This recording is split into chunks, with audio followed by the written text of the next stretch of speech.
The good news is you can do this. And I'm going to encourage you, whatever you've been through, my prayers are with you, my thoughts are with you. Hi, I'm Dr. Rolla, clinical psychologist, and today is episode 13 of my self-disclosure series about my life after divorce. I want to encourage you to review the other episodes. I have been divorced now for 14 years, and you can check out episode 1 to find out a little bit more about how long I've been married and all that. But anyway, so for 14 years now, I have been divorced. No, it's not longer. It's not longer. It's 14. So, and I finally came to a place where I was ready to date. You can get a little bit about that in my episode 12. But I wanted to continue to talk about dating, at least for this episode. I don't know what next I'm going to do, but just for this episode, I'm going to a little bit more detail about what my dating experience has been like and some things that I've learned from that process that I would like to share with anyone who wants to know a little bit more about dating in the 21st century. Very interesting, maybe a little bit complex to navigate. But that being said, I look back 14 years and I feel good about the decisions I made about dating. I'm still not married. And I feel good about where I am right now. I thought when I started this journey that I would have been married already. But I also would have thought that if I was still single 14 years after, that I would be bitter, angry, frustrated, negative, jaded. But that is not who I am at all. I am incredibly positive about relationships. I'm positive about friends who are married. I do counseling for those who are married. They give me feedback about how positive that is. But more importantly, being a single person, as a person in one's 50s, it's a different experience. And my singleness started in my 40s. I am positive about dating. I'm positive about relationships because I made some decisions, and those decisions were not easy, but I made them. And I'm going to encourage you today to do the same. Before I continue with this topic, I want you to subscribe, and I want you to please press that notification bell so that you have immediate access to my videos. Also, please follow me on social media at Ask Dr. Rolla, AskDrRolla. I want to title this one more like Weed Out and Date. The importance of weeding out as you go out there in the world to meet the right person and date at the same time. And I don't want to share this as lessons or maybe like rules. I don't like the idea, and I know there's so many authors out there who are writing about dating, but I don't like this idea of having these very firm rules about dating to the extent that people may be actually minimizing or eliminating the possibilities of them meeting somebody. Anyone who is so rigid and judgmental and following these rules to the T may be more focused on what the other person that they're trying to get to know is not doing, and less focused on what they need to do as well as they go through this dating experience. Weed out and date. We use the term weed out because we're saying that we want to get to the substance of something.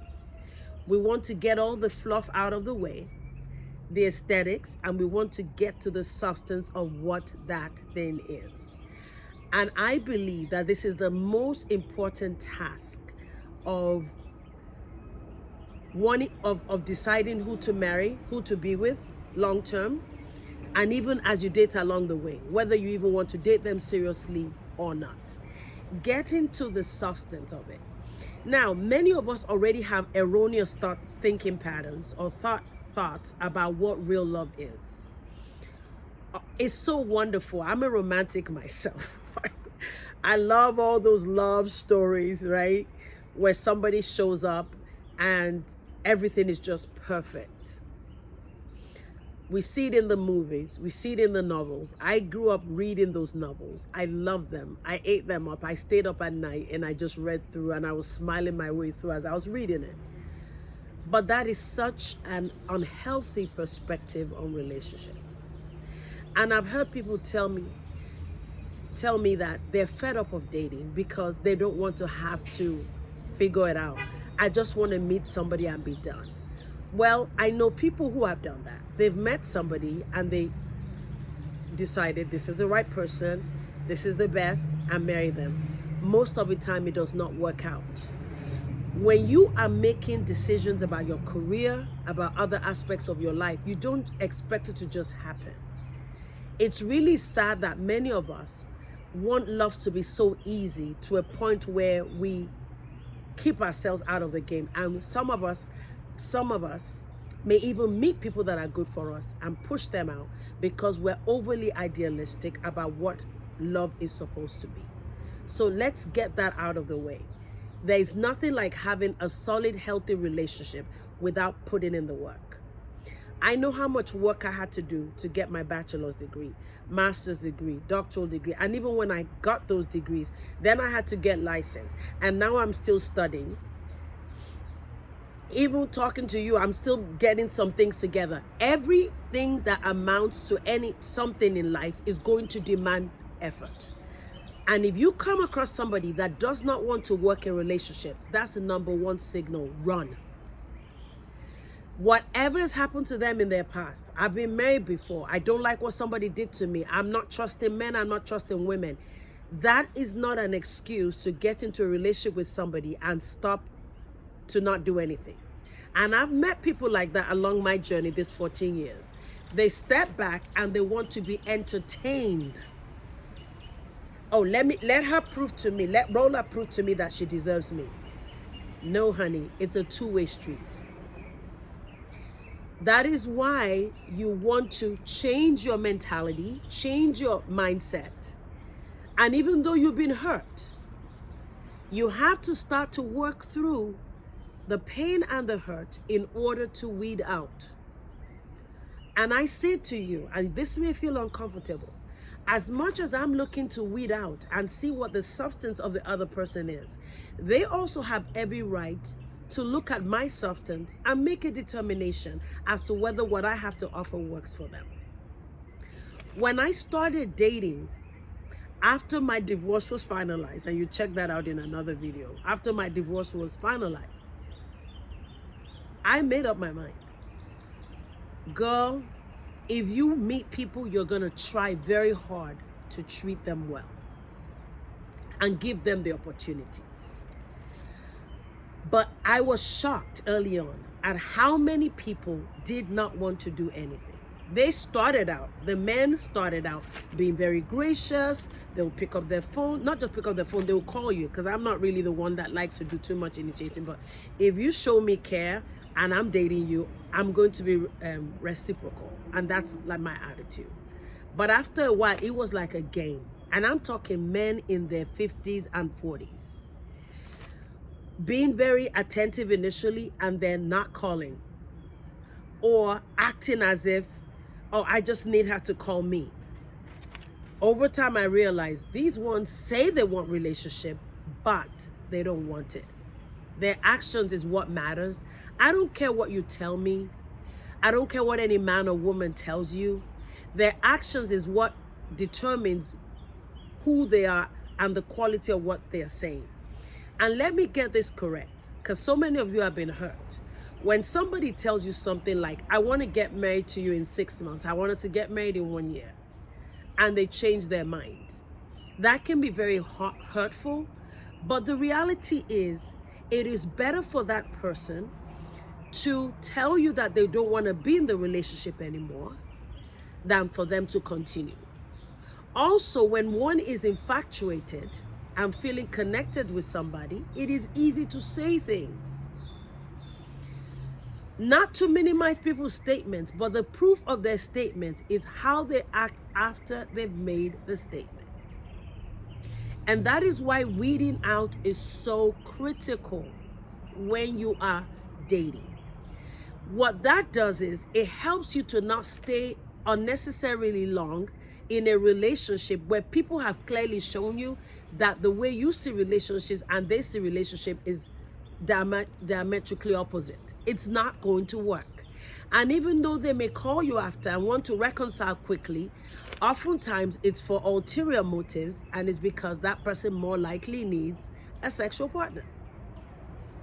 And so that's why everyone has different values. I have much more traditional values when it comes to sex before marriage, but a lot of people do not have. That's your decision. But I gotta warn you, going to bed with somebody has nothing to do with the substance of the relationship. It may be wonderful, but that doesn't sustain a relationship. If it did, a lot of people would not be divorced.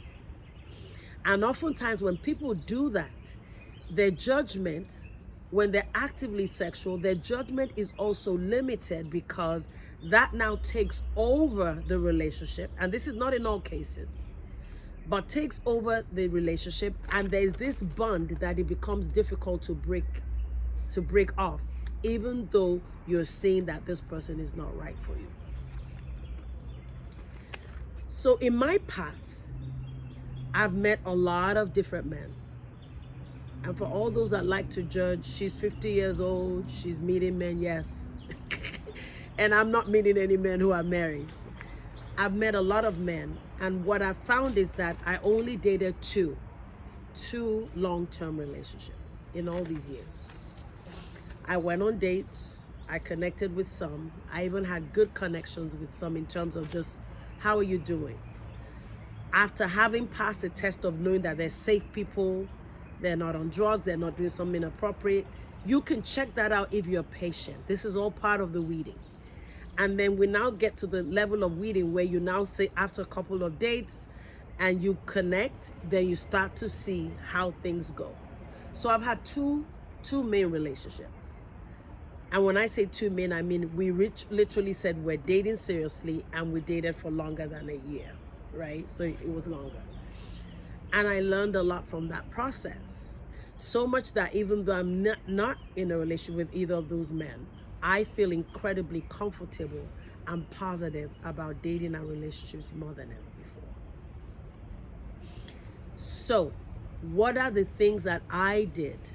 And what are the things I know also, being a psychologist and being an expert with personality and relationships, that I know that people need to be doing in order to not be damaged and be too, and we all get hurt, that's normal, but I mean, people are literally wounded repeatedly by people they've met along the dating journey, and they're not even married one of them. So they start to feel like they've been divorced multiple times and yet they never married. And that to me is very heartbreaking, because I'm dealing with young people who are saying that, both men and women. And I'm dealing with 20-something-year-olds who are already jaded. And I'm in my 50s and I'm not. There's a way around this. You must make sure that you don't lose your mind in this whole process of meeting the right person. And you must approach it with the right mindset. And you also want to go in understanding that regardless of how badly people act, that does not always reflect on you. My confidence has gone up. I feel better than ever, and it's enriched my life experience that I've dated. So let me talk to you about some of the things that was really important, which I've told you already. Already I said something about how the substance is more about what the person does rather than what they say. And the importance of getting rid of all these overly idealistic mindset about relationships that is erroneous. Also being careful about all these entanglements, and that gets deepened with sexual contact, but the relationship doesn't even have the substance. You want to be open and realistic when it comes to love. Nobody's perfect. I know you believe you're wonderful, and there's nothing that could ever go wrong and everyone should be lucky to have you. But that's not true. If you're a person who is principled, if you're a person that has values and you have standards, not everybody should be able to be with you. I was speaking to a young lady some weeks ago and she said, for me, I'm easy. Anybody can be with me. That's a problem. And some men, even though you're gracious and nice to them, at least in my experience, when they find out what your standards are over time, they're not going to be able to stick around. Maybe your work ethic, maybe your how you manage your money, or what you do, you know, how you spend your time. All that. It is important for you to know that standards matter. You cannot be with everybody. And that means that you're going to be realistic about what is a deal breaker and what is not a deal breaker. Some things are not as much of a big deal as you think it is, and some things are. And that is why when you are dating and meeting people, don't just look at them, look at yourself. Because you could be so hurt that everything that happens, even though you're frustrated, and you should say that, you're showing so much emotion, and that's coming from who hurt you before. Remember, people can only hurt you as much as you allow them to. So I'm not here to say that people did not hurt you, but the fact that you were hurt deeply before does not mean that this is going to be a repeat. And if it's a repeat, it's because to some extent you've accommodated that. So the way to cope with what you've been through before is saying, I took that, I'm not going to take that now, as opposed to running away at any early sign of challenges in the relationship. They're not perfect, you're not perfect. So I'm going to say to you that look at their substance in terms of their consistency. It is also important that you try to not measure what you want based on who you were married to, or who is like that defining relationship. In my case, my ex-husband was in my defining relationship. I'd known him since I was a little girl, since I was a teenager, and he was the only real boyfriend I had. And then we got married. And I believe that, at least based on even what I know now, I still would have made that same decision, believe it or not. But I cannot look at somebody now and then say, as long as he's better than my ex did this, he doesn't do that. That's not how I'm doing my life anymore. I am not who I was even when I was married. My standards has actually gone up. I'm much more higher standards, and I'm not lowering them, because it takes somebody. I've worked hard to get to where I am. So I'm not going to be with somebody that is going to lower those standards to a point where I can't be who I'm meant to be. And it's probably one of the reasons why I feel good about my life today, because I'm living out my potential. I want to add to somebody, and I want them to add to me. So it is important that you don't constantly use the person that you were married to as a point of reference. People will say things like, he's at least better. Oh, that one beat me and my ex did not beat me. That one beat me. This one doesn't beat me, but he screams at me. Be careful, because sometimes that kind of comparison can be negative and you can be making bad decisions. For every relationship, even the ones that are good and where people are compatible, in the early stages, you're going to have ups and downs, right? You're going to have times when you first meet and it's going to be like, oh God, I can't go to bed without this person. I'm dreaming about them. There's a lot of infatuation. I thank God for infatuation because that is what keeps people going, right? And then obviously that morphs into a healthy love and all that if it's the right connection.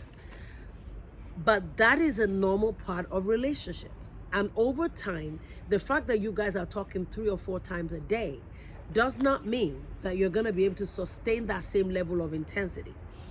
The intensity may be a little bit lower, but the consistency over time should be more, not change drastically. Which means that if you were talking 4 or 5 times a day, if the person is now talking to the morning and the evening, and you feel a good connection and you're seeing regularly and they're staying connected, that's enough. You can't keep up that unrealistic beginning stage or being very infatuated and think that's sustainable. So now you get past that infatuation stage, hopefully, as you move forward, and then you now begin to talk about real issues. I would suggest that when you meet somebody initially, don't bombard them with questions. People do this. It's like it's like they're trying to weed out, do the weeds in the garden. You know what I mean? I'm going to ask the questions. As soon as I get it, I'll know the right person. Honey, you can't know anybody just by throwing questions. I'm a psychologist and I've been doing this for years. I've interviewed prisoners, I've interviewed family and couples, I've interviewed all kinds of people. And I know that asking questions directly doesn't always give me the answer. Most of the time, I ask about somebody's history. They tell me stories, and I start to ask questions and make inferences and check in with the person I'm interviewing about the inferences as I'm going along. Why do we think we should meet somebody and get a list?